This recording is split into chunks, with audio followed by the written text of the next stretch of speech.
I'm trying to contain my excitement for this one, but I have been looking forward to ranking Midnights. This is absolutely one of my favorite Taylor Swift albums, and I do feel that over time, my appreciation for it has just continued to grow. I think the easiest way to describe it is I've kind of told some friends of mine that while Reputation might be my favorite Taylor Swift album, Midnights is me as a Taylor Swift album. The way that she's processing emotion specifically, I feel is very reflective of how I speak to myself. Kind of fighting with Red for second place of my top Taylor Swift albums, just because Red is my nostalgia album. So top 3 though, Reputation, Red, Midnights. Sometimes they kind of shift around, you know, one might be higher than the other, but anyway, I will be ranking all of the tracks, so including all of the 3 a.m., the deluxe editions. This is the same tier system. I will be using it for all the videos moving forward. So if you want to skip ahead because you've already heard me talk about the tiers, there is a timestamp in the description, but in case you are new or you just want a refresher, I'm gonna go through what each of the tiers mean. So the absolute top honor that a song can get is Windermere Peaks.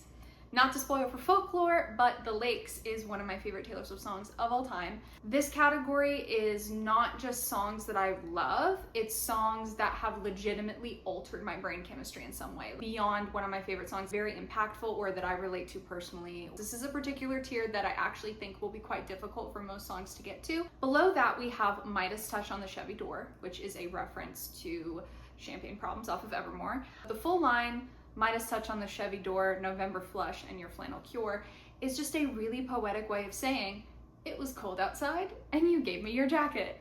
Maybe even an unnecessarily poetic way to describe that. So these are songs that are true lyrical masterpieces. The Shakespearean quality level of poetry that makes Taylor Swift so unique from other artists. Going towards the middle, we have Wouldn't Have It Any Other Way. This is a reference to the title track Life of a Showgirl, and just as the lyric would suggest, these are songs that I wouldn't have it any other way. You know, they're good, solid songs. I enjoy them. Probably not anything that I would change, but also maybe not so impactful to be like brain altering. Below that, we have Charming If a Little Gauche, a reference to The Last Great American Dynasty. And so these are songs that, you know, I like, but maybe there's a couple things that I would change, or the song is just a little off to me. I can't quite get into it. So it's charming, if a little gauche. Then we have Not a Day That I Won't Try. This is a reference to Soon You'll Get Better. And just like with that song, I felt I needed a specific category to put songs that might be a little bit more difficult, or the subject matter is a little heavier, that it's not a play everyday type song. Or songs that could also go into this category are ones that I want to like, but I just can't for some reason. So, but there's not a day that I won't try. I won't, you know, try to enjoy this song more. And then the very last category, I just don't understand. This is a reference to The Black Dog, and these are songs that just don't click with me. You know, legitimately, there's not a single Taylor Swift song that I hate, but there are a few that I can think of, especially on later albums, that go in this category. And we've had 1 or 2 in the past. It's possible, it happens. All right, so that is the tier ranking explained, and now we're gonna go ahead and dive into Midnights. I do have 2 separate slides that are gonna be put on the screen. We'll do the standard tracks first, and then some deluxe ones after. So first off, Lavender Haze. And I'm not laughing because it's a reference to my outfit. I actually have a story right off the bat about this song. I kind of know where I'm gonna put it, but I wanna let you know. When I first listened to Midnights, I was actually working a job that at the time, I was out at my job till about 2, 3 a.m. Loved it, wouldn't have changed it. But also too, one of the cool things is that I was able to be up at midnight for whenever she was doing the Midnight's Mayhem with me, and then also for the album release. And often what I would do is I would wait to take my break until around midnight. So I vividly remember listening to the album for the first time. When Lavender Haze started, I legitimately had a fear. I remember saying to myself, oh my God, is there actually gonna be a Taylor Swift album that I don't like?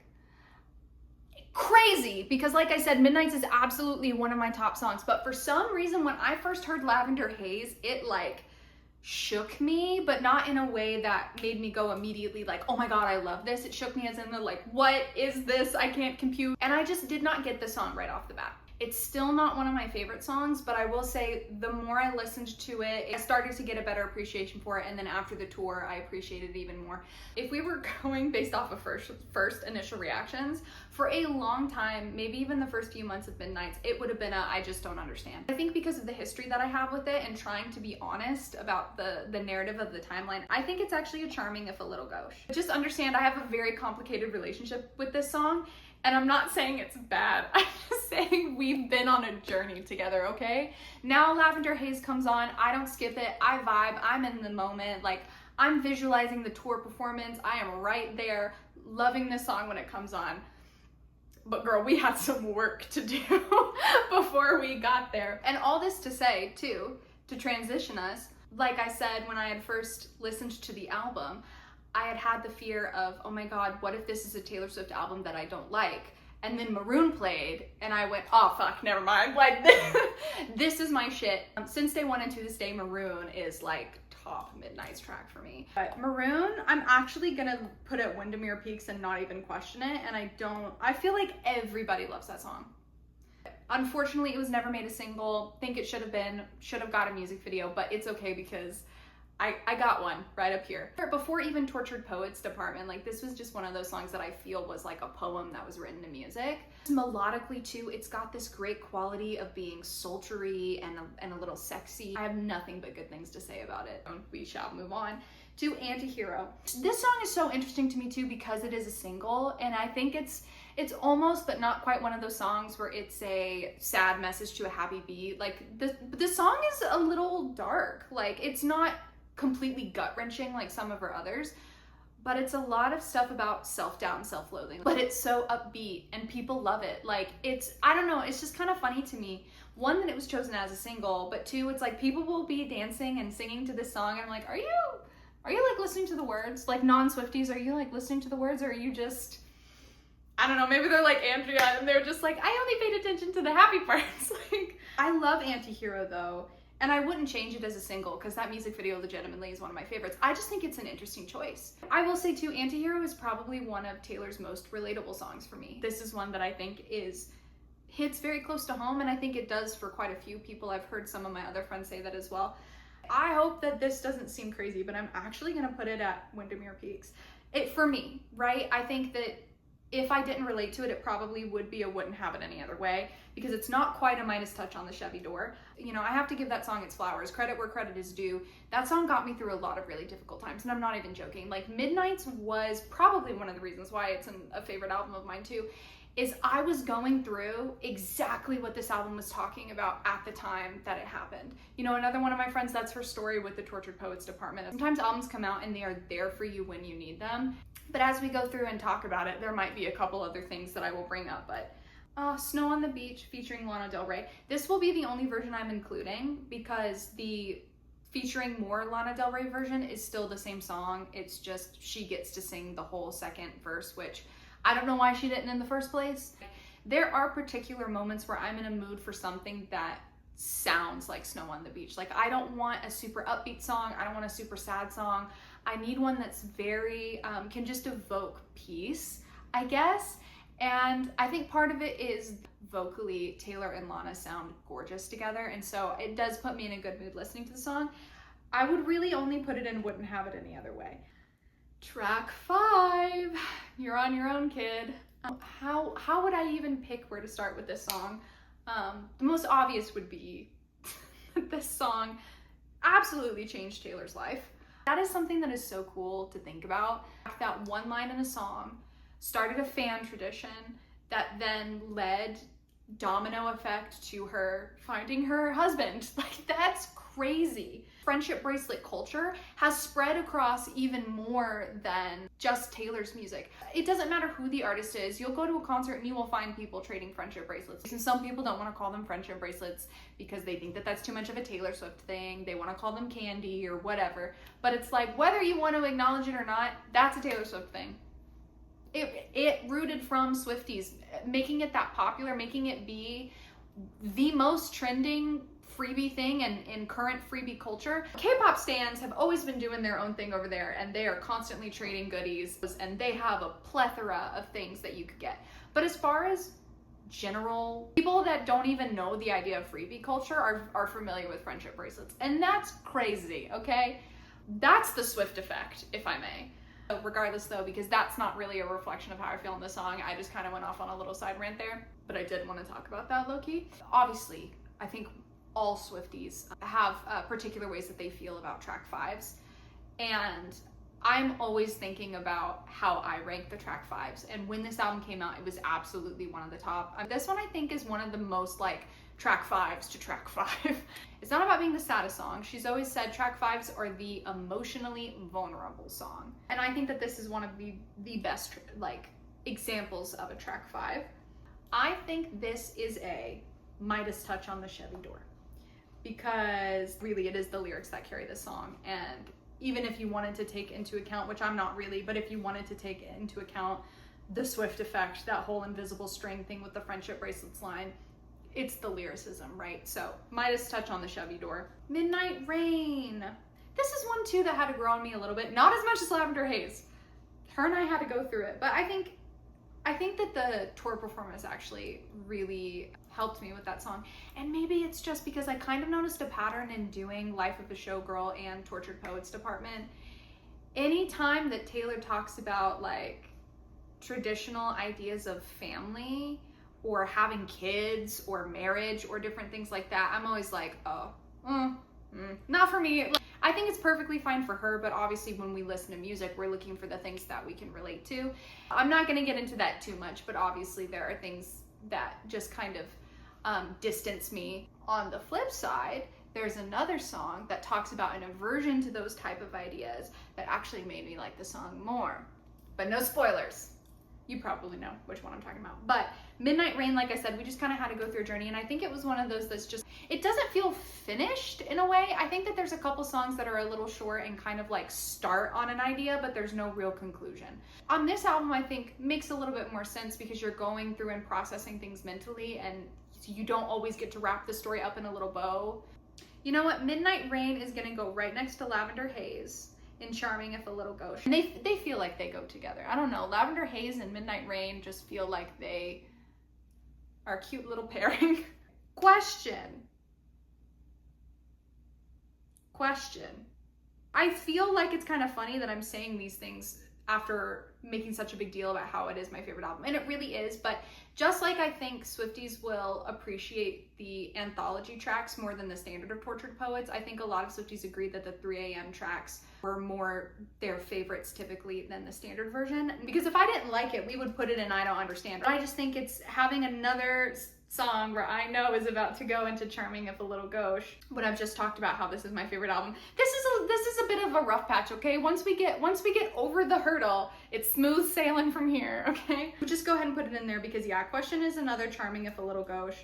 Because like I get it, but also I don't at the same time. Like I don't know, I feel like I'm missing something.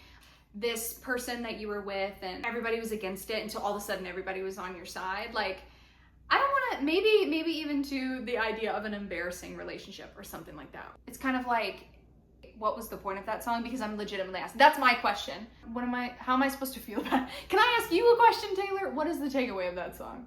And I feel like I can't get any more clarity on that song. You know what I mean? No matter how many times I'm listening to it, I'm like waiting to unlock a piece of the puzzle that I still feel is missing. Vigilante Shit. I feel like there was quite a lot of people that weren't too on board with this song at first. It's one of my favorite performances on the Eras tour, and I think a lot of people agree with that. It is an amazing performance, but the song itself, if that Eras tour performance never happened, I think that that's probably one of Taylor's like lowest ranked songs across the board. Like I think a lot of Swifties will agree on that. I obviously remember when the album first came out, a lot of people were actually making fun of the song. And I don't think it's that bad, but it might be my least favorite Midnight song. I think it's also kind of funny that I feel that way about this song when we did the Life of a Showgirl video. I was talking about how some of my favorite songs are reminiscent of Reputation, like that sound, that vibe. And I would actually probably say that Vigilante Shit out of Midnight's, that's one of the most Reputation songs, but it doesn't make me feel the same way that Reputation did, or that the Life of a Showgirl tracks that are reflective of Reputation. You know what? I'm going with what feels right. And it is not a song that I hate, but being transparent, statistically, it's probably my least favorite on the album. So I'm actually gonna put it in I Just Don't Understand, because I do think that the tour performance helped, but it's never a standout track for me. Okay, Bejeweled. I love Bejeweled. I think it is such a fun, cute song. Again, great performance on tour. I did think it was gonna be a single from day one, and I love that it was a way to, it was fully Midnight's era, but it was a beautiful way to tease that Speak Now Taylor's version was gonna be next. Absolutely one of my favorite music videos to this day. That's a very fond memory that I have, and I get very nostalgic about it, and some Easter eggs and just seeing everything and getting so excited in the discussions online. And I remember like watching it like 3 times in a row and just finding new things each time, and then talking to my friends about it, and they'd be like, oh, did you see that one? And I'd be like, did you see this one? And it just, I have a beautiful memory about it. But even besides that, the song itself, I've always really liked, even before we had the music video, before the tour performance. And, you know, I think for me in that context, I related to Bejeweled in the way of getting myself back, getting my light back, getting my spark back. And of course mine was in being able to rebuild my life in whatever capacity. And I think that that's the same, like, you can look at that core as a common thread without having to say, oh, it is specifically about this exact situation or this exact person. Bejeweled is in Windermere Peaks. I have it on so many playlists as well. Like, I will need that song on occasion, and it's always in the sense to remind myself of who the fuck I am, you know what I mean? So Labyrinth is one of the most underrated songs. It's a song that I do like but don't love, and I wish other people had more of an appreciation for it. And I wish even myself, if we were to like spell out the rankings, Labyrinth probably would not be on the top half of my ranking. It would probably be towards the bottom, but there are still songs that I would rank below it. So I'm actually gonna put Labyrinth and Not a Day That I Won't Try. Probably one of the most Midnight's songs. Like, it is exactly what she's talking about with the theming and the way that it sounds too. A lot of the instrumentals and melodies are very much in that core of what Midnight sounds like. If you remember on the Jade version of the Midnight's covers, she had that little nod to Labyrinth, and I don't think she would have put that in there had not it been a song that meant something to her. And additionally, on top of that, she referenced a lot of those lines in her graduation speech. I think that it's a song that's also very important to Taylor, so everybody just needs to appreciate and listen to that song more, and you gotta lock in. If you don't get that song, you gotta lock in. Karma! This is gonna be the standard version of Karma. Even when I'm listening to the standard version of Karma, I am picturing the music video. Midnight's era, just like, all those music videos were so good. I think it was the perfect closer for the Eras tour. I might actually get a little emotional thinking about it, so I better not. But Karma, I am gonna put it in Wouldn't Have It Any Other Way, because lyrically it's not quite a Midas touch on the Chevy Door, but it's so good. Like, it is so freaking good. Sweet Nothing. Such a sweet song. I've seen some people try to have interesting theories or hot takes about this and saying that it's actually not a sweet song. I disagree with you. I really do, because I think a lot of people after the breakup tried to go back and find the threads, right? Like it wasn't as good as she painted it out to be. Like, Lover was an anxious album, and you can see it falling apart during Midnights, and you're trying to find clues, so much so that I think you're making some of them up. I don't like to talk about Taylor's personal life, but the relationship lasted for 7 years. Yes, it ended, but it could have ended a lot sooner than that. And so there was plenty of stuff that was going on that you don't know about, and people need to stop pretending that they do. She's done that before. Stay, Stay, Stay was about an imaginary relationship of what she wanted things to look like how she wanted someone to approach her. So it could be the same thing of Sweet Nothing. Maybe if you're gonna say that that's not accurate to what it was, maybe it's what you wanted it to be. But regardless, Sweet Nothing, I do think, because if you read it and listen to it, it's the depiction of everybody in the world wants something from me, but with you I can have simplicity. With you I can be myself.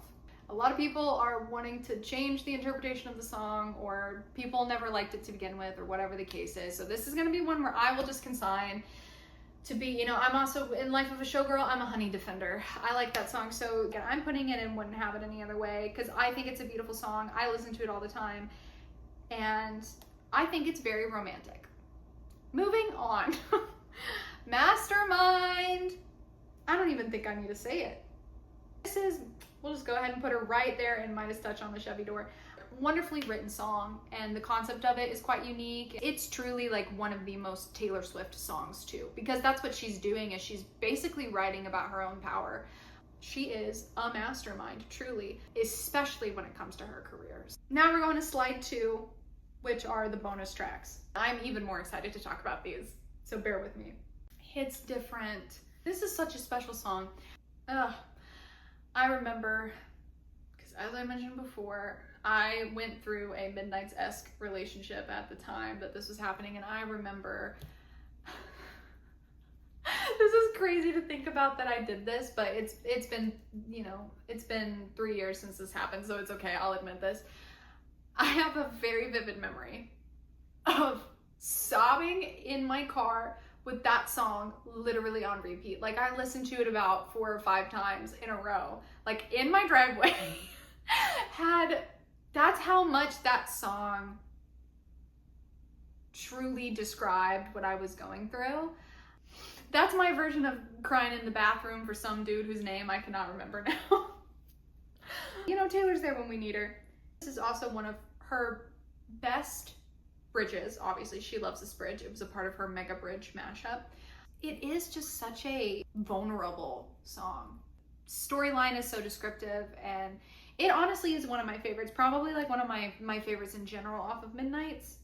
And I'm gonna put it in Windermere Peaks. I was kind of debating where I'm gonna put it, but I think it deserves it. Oh God, I forgot that this song is immediately next. I hate to say that The Great War is one of the most relatable songs to me, but it is. I relate to Bejeweled. That has a totally different tone and context than, yeah, one of my most relatable songs is The Great War. Honestly, even if I didn't relate to it, I still think it would be a Windermere Peaks song. And again, like, I just love it when Taylor tackles topics that other artists don't, like fighting and knowing that sometimes you're in the wrong, but also being hurt by what the other person did to you, and you know that you're lashing out, but you think that it's justified, and it's a very intense song. I've never heard addressed in a song before, so I really love that one. Bigger Than the Whole Sky is one of the reasons why I made the category Not a Date That I Won't Try, okay? It is a phenomenal song, and I know for a fact that there are people out there who need that song.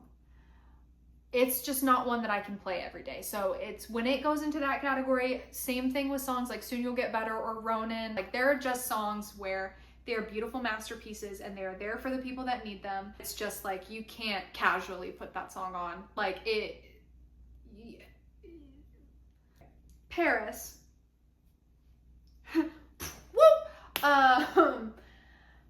I think Paris is cute. That's another song that I don't understand why people hate on it. I've always liked it. I'm just gonna put it safely and wouldn't have it any other way, because I've always liked it and thought it was sweet and fun.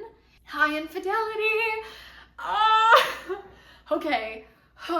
This song blew me out of the water when I first heard it. It's also something that I wasn't expecting Taylor to write, because this is vulnerable in a different way. Like, this is kind of admitting cheating, it's admitting betrayal, but it's also, like that line says, there's many different ways that you can kill the one you love. The slowest way is never loving them enough.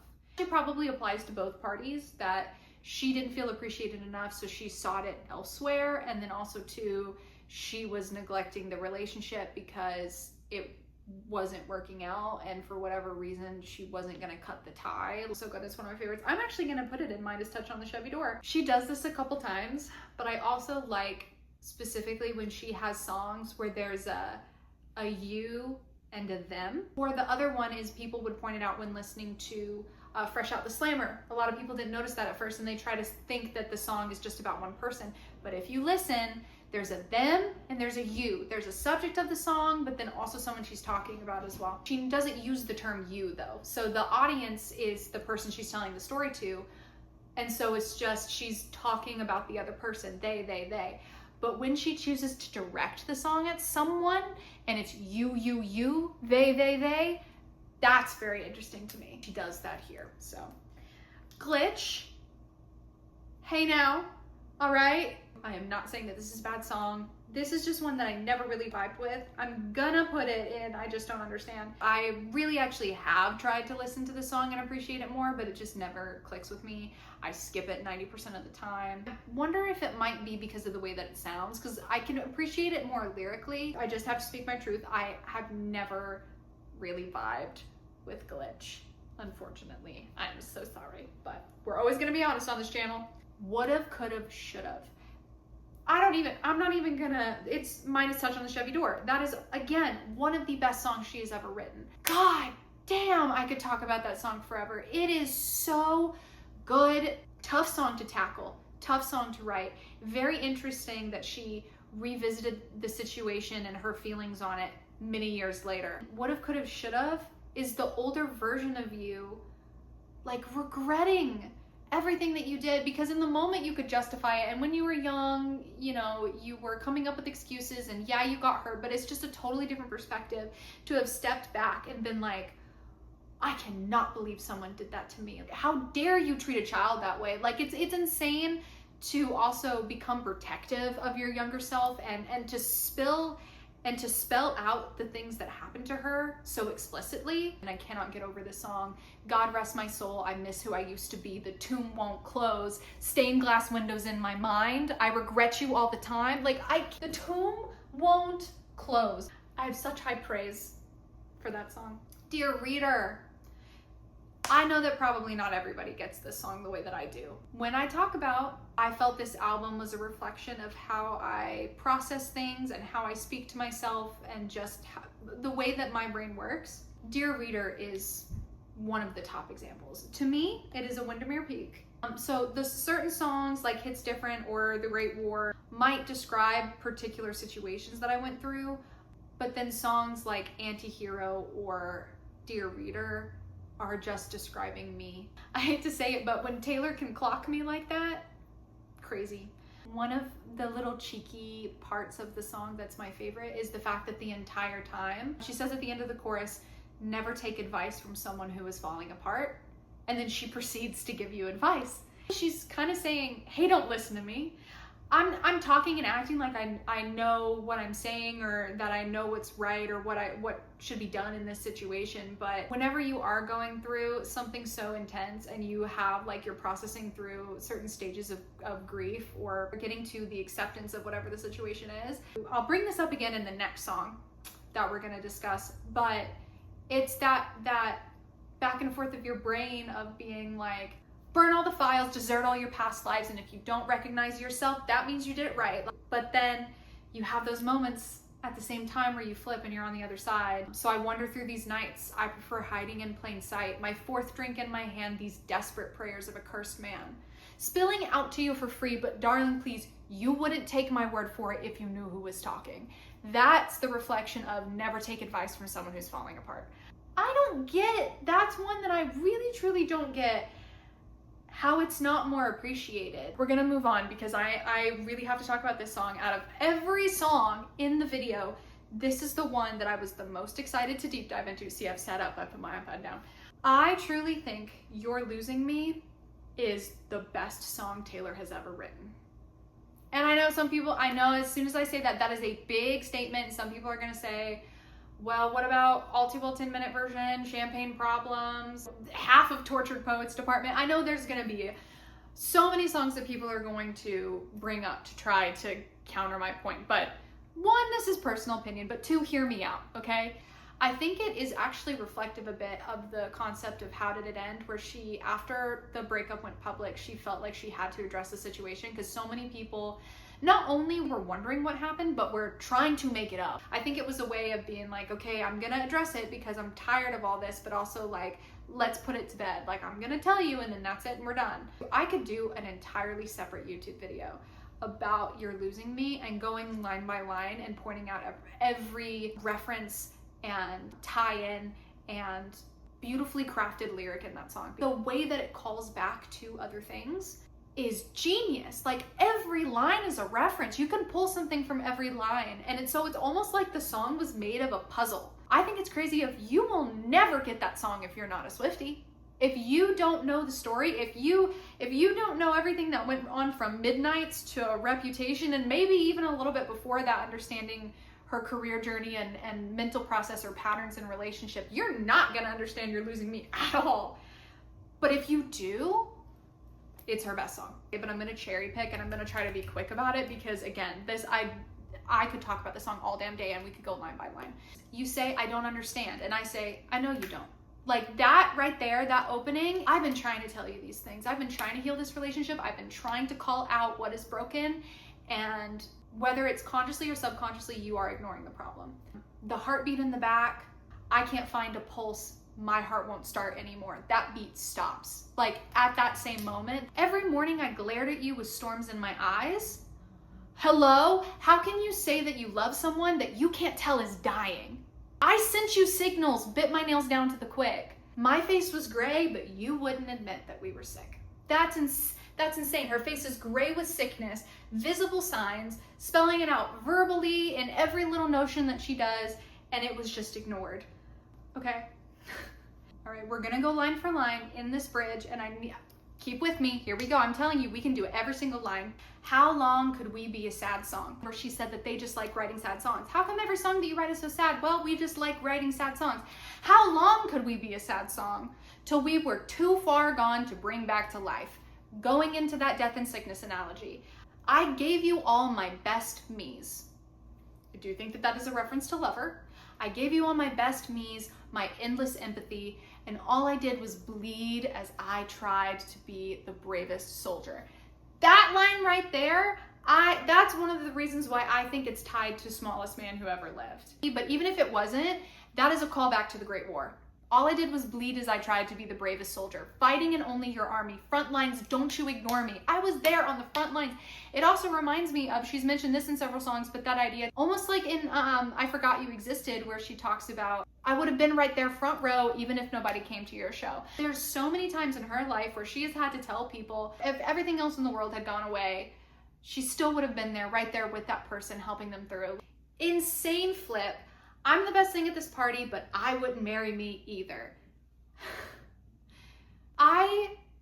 We all know the insanity of that line, and I'm sure we all remember hearing that for the first time, because my jaw was on the floor. I will always remember the first time that I listened to the song. I know exactly where I was, and I remember the hotel floor carpet. That is how much it is seared into my brain. It was navy blue, and it had white swirls on it. And I remember what the chairs looked like, and like, it's seared into my brain where I was listening to the song. The term either implies that he verbally said that he wasn't going to marry her. And I wouldn't marry me either, a pathological people pleaser who only wanted you to see her. The venom of that line to then go into vulnerability. It's like, it's a spit, right? Like, well, I wouldn't marry me either. A pathological people pleaser, like that's what you called me, but I just wanted you to see me. A pathological people pleaser who only wanted you to see her.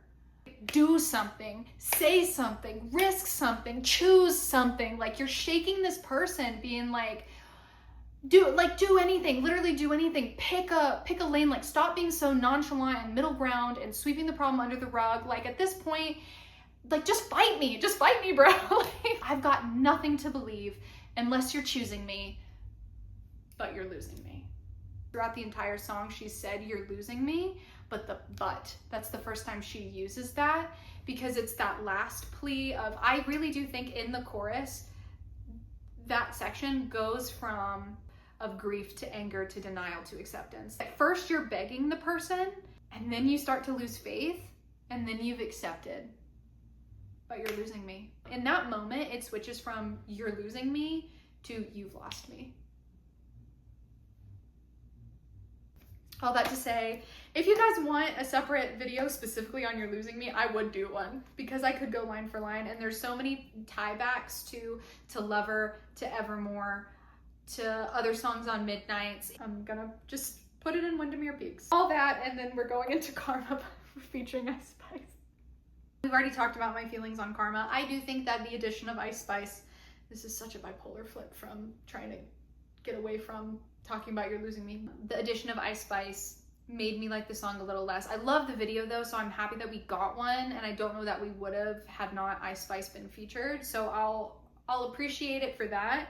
But I'm gonna put Charming If a Little Gauche on the Ice Spice one. And it's not that I don't like Ice Spice, because I do. It's just I think maybe I would have preferred them to actually write a song together, like not her try to come in on a song that was already there. The last song that we have on here, we're gonna end on what I think is a unique take of mine. I love Antihero featuring Bleachers, but she already wrote the original version of Antihero with Jack Antonoff, so he was there and already making contributions to the song. Depends on the day that you catch me. Sometimes I think I like the Bleachers version of Antihero more. I think it just adds stuff to it. It makes it less relatable to me, obviously, but song-wise, as a song, I really like the Bleachers version. I'm gonna put it in Wouldn't Have It Any Other Way. I really like that they did that version of the song, and I think that it's kind of underrated. As crazy as this sounds, if you gave me a choice between listening to the standard version or the Bleachers version, I'm gonna pick Bleachers. But yeah, that is going to be everything. I feel like I'm losing my voice, and I'm gonna blame my 20-minute dissertation on You're Losing Me. I love that song so much, guys. As always, this is my personal opinion, so take it as you will, but I would love to hear in the comments what your favorite Midnight songs are and how you would kind of rank and feel about them. I have been a Swiftie since 2009, and so Taylor is absolutely one of my favorite things to discuss. I love engaging in the comments, but just, you know, please be respectful. Music means different things to everybody, and everybody's entitled to their own opinion. Just be nice. I know it's the internet, but, you know. Like I mentioned at the beginning, this is a series leading up to the 20th anniversary of debut, so next I will be doing Evermore. This is in addition to the videos that I already do on this channel, and right now I'm actually at a schedule where I'm posting 2 to 3 times a week. So this is kind of crazy. Don't think I have forgotten. I know that we always have a cat cameo in this video, but I can see him and he is curled up asleep. So I will try to get you a shot of Louis, because he normally does make a cameo, but for some reason he does like to nap in the absolute middle of the day. So if I'm filming in the evening, he's much more awake than if I'm filming at like 3 p.m. in the afternoon. So that is gonna be it for me. I will go ahead and wrap up the video here. Thank you so much for watching, and I will see you in my next video. So cute. I'm sorry. I'm sorry. I just trying because you're so cute. Are you like, you're like half asleep, huh? It's okay. Aww. You show me your belly? Yeah, you show your belly. Don't fall off. They just want to see you. Everybody says how they want to see you in every video because you're just so cute. Yeah, you are.